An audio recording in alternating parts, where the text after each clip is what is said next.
பார்க்க போற படம் நிசப்தம். அஜய், அபிநயா, சாதன்யா, கிஷோர் மற்றும் சிலர் நடிக்க இந்த படத்துக்கு ஒளிப்பதிவு செஞ்சிருக்காரு SI ஸ்டார்.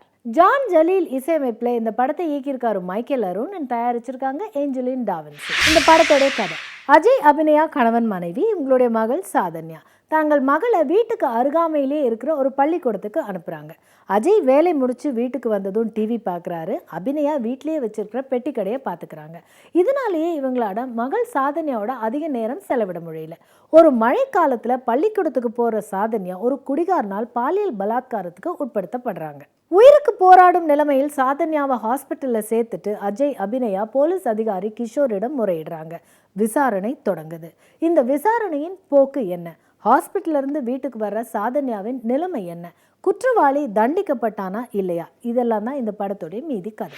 சிறுமி சாதன்யா தன்னை பாலியல் பலாத்காரம் செய்த மனித மிருகத்தை விடக்கூடாதுன்னும், தன்னை போன்ற நிலைமை மற்ற சிறுமிகளுக்கு வரக்கூடாதுன்னும் தன் அப்பாவிடம் சொல்லும் காட்சியிலும், பொம்மை வேஷம் போட்ட அப்பாவிடம் அன்பாக பழகும் காட்சியிலும் உயர்வான நடிப்பை உதயமாக்கியிருக்காங்க. அஜய் சாதன்யாவின் அப்பாவாக வந்து மகளுக்காக பல காட்சிகளில் கதறி அழுறாரு. அம்மா அபிநயா தன் மகளின் உணர்வுகளில் பாதியை தன்னுடைய நடிப்பில் வெளிப்படுத்தியிருக்காங்க.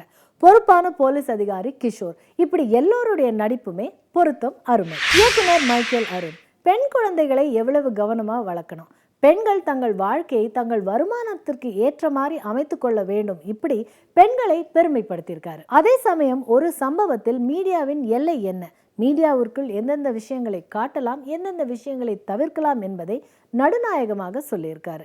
குடும்பத்தில் எல்லோரும் பார்க்கக்கூடிய நிசப்தம் மொத்தத்தில் கை. மீண்டும் சந்திக்கும் வரை வணக்கம் கூறி விடைபெறுவது உங்கள் பிரியதர்ஷினி. நன்றி.